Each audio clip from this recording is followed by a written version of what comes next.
Au pied de la tour Eiffel, ils sont partout. Ces vélos-taxis voleraient presque la vedette à la Dame de Fer. On aime se balader doucement. Comme ça, on peut mieux voir les paysages et tout ce que Paris a à offrir.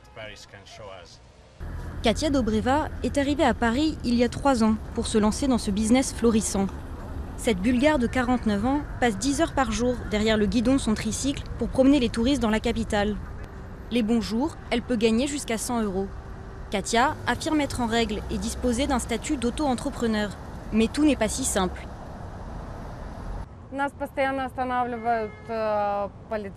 La police nous arrête tout le temps.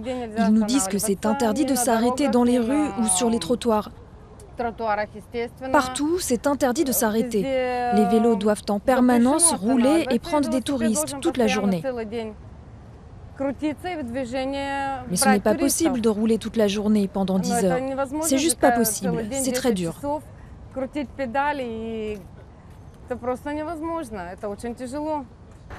Une interdiction de stationner que bravent donc la plupart des vélos-taxis, au risque d'une amende de 135 €.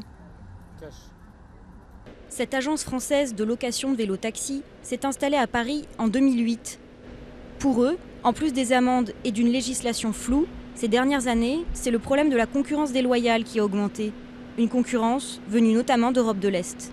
Il y a un problème de concurrence, donc justement les Roumains se sont installés tout autour de la tour Eiffel, comme tous ces vendeurs à la sauvette, tous ceux qui font le jeu de la pièce, tout ça.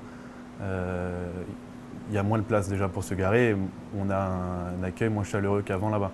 C'est qu'il y a une certaine pression, rien de physique, mais une pression quand même importante pour nos pilotes qui veulent travailler à la tour Eiffel. Une pression qui pousse les différents clans de vélo-taxis à ne pas trop se mélanger. Globalement, aux Bulgares, la Concorde et le haut des Champs-Élysées, aux Français, Notre-Dame et aux Roumains, la tour Eiffel. Juste Notre-Dame.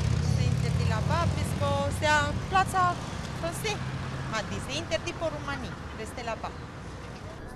De son côté, la mairie affirme être consciente de ces tensions. Favorable à l'encadrement de cette activité, elle se dit pourtant bien impuissante pour la réguler. Ça rentre pleinement dans le plan de mobilité des Parisiens, mais aussi des visiteurs, de favoriser les mobilités douces. Mais ça ne peut pas se faire sous le règne de la loi de la jungle ou du chaos ou de l'anarchie. Comme les taxis, comme les VTC, comme tous ceux qui transportent aujourd'hui des voyageurs, il doit y avoir un certain nombre de règles. La mairie a sollicité l'État et la préfecture de police pour tenter de mettre de l'ordre dans cette activité en plein boom. Sans effet pour l'instant.